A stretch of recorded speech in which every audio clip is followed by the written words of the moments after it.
Hey everybody, how's it going? It is Max with BuzzTox, and Trev and I are here, and we've just watched the new Westworld TV show. Yeah. Um, It's a real trip. I don't even know where the fuck to begin, because on top of me drinking tonight, I'm fucking lost. No, it wasn't that losing. There's just so much they put into this episode. It is so much, and I really appreciate the show because it's really intelligent. It's actually a really intelligent show. It touches on simulation theory. It touches on all of these really important aspects of life. It really delves deep. It makes you think. It really makes you think. And It doesn't ever. I know, and I honestly don't even know where to begin. This episode was awesome, but I don't even know where to begin first. I can't even remember names right now because I'm still processing the whole show. I'm so overwhelmed, and this is just our reaction So we're video. going to be literally saying, like, the girl. I know. Okay, this is just our reaction video. We may come out with a more in-depth analysis later. We're going to have to. I think we might have to because it's so in-depth. But there's literally, like, the main characters there is, in the artificial world, there is the girl. We'll say the girl in blue. The girl in blue, and then there is the man who is with the girl, who has kind of a past relationship with the woman. Yeah, which I thought wasn't an AI until he got killed. Until he got shot, exactly. Right. And I think that almost proves he's AI. Yeah, he is an AI. But Yeah, he because- seems to have something, like he knows about it. Like him Yeah. and her are programmed together, and that's going to be significant. Almost like the love conquers all kind of thing. Exactly. And then there's the other half of the story where it's out of the simulation and it's into the actual creators, which is Anthony Hopkins, who is the lead old He is the man, like He's clockmaster, like the in head this whole honcho, thing. Designer, pioneer. Yeah, and then Everything. there's a couple other characters on that side. So there's some political, like business political intrigue on the corporation of this Westworld place, and there's people vying for jobs that people are thinking are going out the door. There's a lot of shit going on. Man. It's insane. So we don't really learn about like the main characters, but like my main concern looking at it is like the only thing I can really relate to right now is Game of Thrones, and those are real characters. The problem that I have with Westworld is, will I really become attached? My main concern is, will I become attached to these characters? Because these characters aren't real. They're artificial intelligence. But at the end of the episode, when her father was kind of shipped off because he was he got swapped. He was a malfunctioning Yeah. AI because he learned about the reality. I actually kind of felt for him. But it's a whole new kind of concept, feeling for something that isn't actually real. Like the acting in this is really like crazy because sometimes it seems very campy, but it almost seems like it's supposed to be campy because it's acting within acting.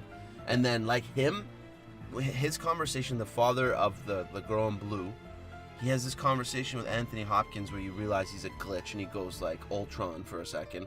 But when they're shipping him into the thing, he almost seems emotional. He was upset that he was going They were there. like, there's no mistaking. They were trying to show that he was emotional. Yeah. Like there's very emphasis on his face. Almost looked like he was gonna tear up. Yeah. But he didn't. So I looking at the show, I think what I think about it is the primary point that they're trying to prove is that they have this artificial intelligence where it's starting to become more intelligent to the point where they actually feel like they're real. Yeah, it's ex machina on a amusement park level. Exactly. And it's at the point where it's like, is it ethical to treat robots a certain way because now they feel just as human as actual humans do? Yeah. And I feel like it delved deep into a lot of really important questions. Well, like there's so many things. Like, okay, so the Man in Black, I think that's important from like the movie back in the 70s, which is Ed Harris's character, right? And I know a little bit about that, so I won't go into spoilers for that. But basically, he looks like he's an AI definitely because he didn't get killed when he gets shot, but he seems like he's unplugged somehow. Like he's the Agent Smith from the Matrix and all this because he's going around doing crazy like off the beaten path things. Like he scalped that guy at the end, and you see like the code in his head. And he seems to know everything that's going on, but not quite everything. So he's like hunting for the truth by like he's playing some weird metagame. Yeah, it's hard to explain. And what I pulled from, tell me if you pulled this from it, but I think there's the guests and there's the hosts. Yeah. I thought, the hosts are the ones who are programmed, but I think guests are almost real people who are thrown into this artificial reality. No, it's people wanting to come experience it. Yeah, it's real people being thrown into experience this artificial reality. All these characters that we've learned about in this world are actually artificial. Yeah. What else? But see, even they can enter it because there's that malfunction with the milk guy who's pouring milk and his code breaks, and then they do like a purge, which I thought for a moment when those guys came in to like clean sweep and shoot up the town, that those guys were real and they were clean sweeping, but then they ended up getting shot and all that. So it's weird, man. And they were almost shocked when that happened, because there's almost like a difference in their code. They weren't expected to do that. And then the guy was like, oh shit, when the dumbass came in and killed the... Yeah, because it was so... He couldn't have planned for that. He was the game master, waiting for his plan to like flower here, and then boom, goes goofy guy with a gun, shoots the guy in the throat. So I really appreciate the show, because that girl seems like she didn't get to the point where she was questioning her reality, but that's the whole thing, is that they're created. And the fly, that was a good symbol for the whole show. The main character, I forget his name, when he got the fly on him, it didn't phase him. Mm-hmm. And there's a lot of imagery like that, and by the end of the show, she actually felt the fly, which kind of shows that her programming has kind of pushed beyond what is expected. Yes, and the fly was significant at the beginning when it landed on the one guy's face and it caused him his code to go out. So it was almost like the code that was put in. And the whole thing is like there's an update that happened and these ones start malfunctioning. But did you like her dad? Did he say specifically that he was updated? Because I thought they pulled him in and said everyone but one is malfunctioning, and it was because of that picture that he found. I don't know. All I knew is that he found the picture, and he was intelligent enough to question his reality, and it fucked him up, and he wanted to tell his daughter about it, and then they ended up. But it almost seems like it was planted there, and that's what I think is going on. Like, I don't know if there's an outside antagonist that we haven't seen yet, like maybe ethical protesters that are like, this is horse shit. Like, you guys are like shooting people and doing all these crazy things to people that could actually be intelligent life forms. Mm-hmm. Or like Anthony Hopkins seems like he's kind of losing his shit. He goes down and talks to his old friend who's like a peer robot. So I wonder if he's messing with things. Yeah, see, I took it as that guy who was sitting there was actually, it was almost like he was testing his artificial intelligence. Yeah, it was like his old friend though. Yeah. So he seems like he's losing touch with reality, or maybe he's like, I don't know. There's so much shit, man. There's so many layers to this, man. I know. It's a lot more than I expected. It's and we're big fans of, talking about simulation theory and all these AI, different theories. all that stuff. Because we can't even prove that we ourselves are in a simulation. That's what's so intriguing about it. So it's a fascinating idea, and I got to give kudos to HBO for pursuing such an intelligent, in-depth idea. Yeah. And it seems like they investigated it really well, and like I'm really excited to see what happens next episode.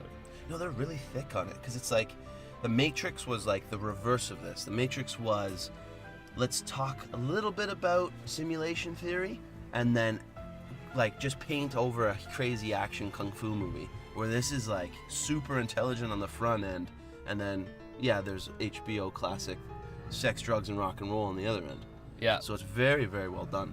I was very impressed by the first episode. So I think it's a unique show in the sense that the creators are, in a sense, for now, seems like they're like the antagonists, and the protagonist is the two characters who are actually not even real. Yeah, but we don't know. Like, the Man in Black's a swing. Like, we think he's evil, but he's maybe just playing some weird game with the hosts.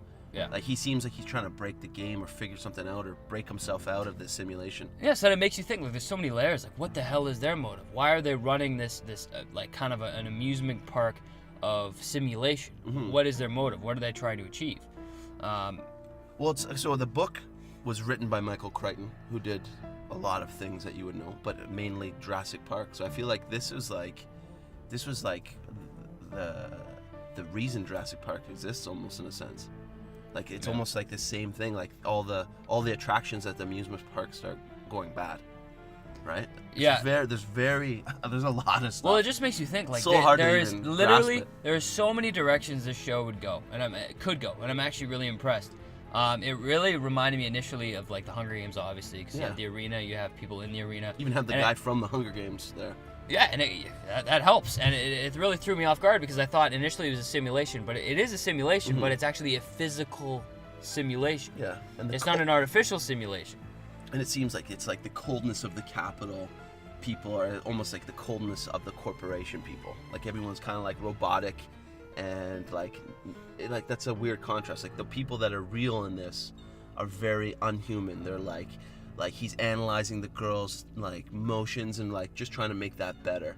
Yeah, As even opposed the lip. to like, Like, oh, that was like empathy. very There's specific. almost no empathy in this like weird dystopia. Yeah, and that's good for the viewer because you feel bad for these artificial intelligence, but they aren't real.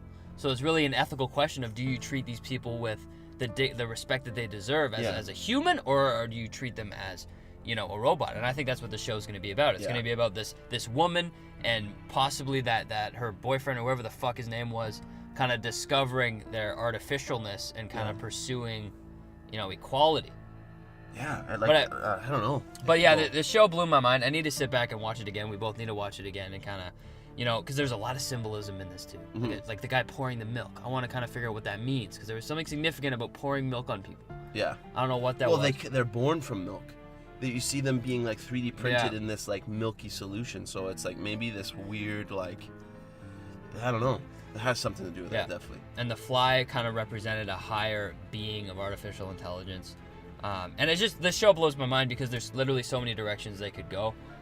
You know, it's called Westworld, so it's set in the West, but like really, you could have any artificial landscape. Yeah. You could throw them in the middle of Pirates. Exactly. You see, Ninjas. It could yeah. be anything. Yeah, and you could take that girl and have her thrown into a different artificial intelligence. She's like the damsel in distress. Yeah, so I love this show because it can pursue so many different angles, and I hope they kind of, like, I'm not a huge Western guy. I think it'd be awesome if they pushed another time era. Yeah. They pushed her into these different situations as an artificial intelligence. I think that'd be awesome. Even, like, what if they're not... They become so intelligent that there's a rebellion, not in an artificial intelligence world, but in the actual world itself. That's what I mean. I was trying to think, like, that could lead to that. Like, It will. I really don't know because the original source material was a book, and then it was a movie, and it only took place in the Western world. So it's weird. Like, it could be like robots versus humans or AIs or whatever you want to call them, because they seem real in a sense. They bleed and they have like they're 3D printed, but they're programmed. And you saw at the end when the guy, I think he more than scalped him because it looked like he had a bit of chunk in there. That was almost like a circuit board. It looked more like a maze. Yeah. Which was weird. Yeah. So, I don't know. It's really interesting. Very intrigued. Yeah, it's very interesting. Raises a lot of questions. Trevor and I are gonna get. Do you have anything to add? I'm gonna fan theory it right in here. Yeah, drop it. The fly is significant, definitely. Yep. But I wonder if there's an outside source, and the fly is messing with their programming. Like the fly is being used for them to question their. Because it flew on all the major people, and then something significant happened after it. Yeah, and it's almost like the fly being landed on them represents their level of artificial intelligence. Yeah. And watch, it wouldn't surprise me if you saw the main male character get the fly on him and he didn't react. Mm-hmm. Wouldn't surprise me in season 2 you see a fly land on him and he reacts. No, I think it'll happen a lot sooner. Because I think they're gonna start talking amongst themselves, right? Like there's gonna be some like jail-style tactics where they're handing off notes and symbols, and they're kind of when their holders or like their coaches are handling them, or handlers I should have said, they can say these things to them to program them to like either pause or even drop their like fake Western accent. So I feel like either Ed Harris is gonna figure something out, or these guys. It almost seems like there's a good side that's getting self-aware and a bad side right now. And I feel like it could very much become like Ex Machina, where it's like, what if they decide to go on a mission To the edge. to go into the real world, and it's exactly like Ex Machina, where they fake an identity. Yeah. And they take on a mission in the real world. Yeah. No. And then they return back to the artificial world and talk about it. That's why it seems significant when that dad got put away. Because could he have been crying because he was getting put away, or because he crying because he got free? Right? Yeah. Like, what is it to him? He just waits for 1,000 years and he's free from this simulation of constantly dying. Oh, fuck! It raises so many questions. It's so good to have something this good. Oh, it was amazing, and I'm gonna cut it short now. We gotta come back and do another video on this. Very impressive, and I love this episode because it falls right into our wheelhouse. We talk about this deep shit all the time. I feel like the show was made for us. I know. I was looking at you during the show and I'm like, man, the show was like created for you. Yeah, it's crazy. Crazy. So I'm really excited. This is pretty much just us puking out our ideas. No structure. We just puke it out and see what we come up with. I don't even know if we made sense. So we recommend it. We recommend. We do. We recommend it for everyone to watch. It was awesome. Fantastic show. But until then, you can expect a Game of Thrones video coming up and a Westworld video definitely coming up, right, Trev? Yeah, like, put some comments down. Like, we got to see what other people are feeling on just this. let us know. Like, just give us your theories. We're just kind of blown away. I think it's very interesting. I think it's the first move a show has taken into making a lead character not a real character. It is an artificial character, but you feel just as attached. I felt very attached to the father. Yeah. When he was put away, so I find that very interesting. But that's it for me. That's it. Well, until the next one, I guess. Till the next one, guys. I'm very excited for episode 2. Take care.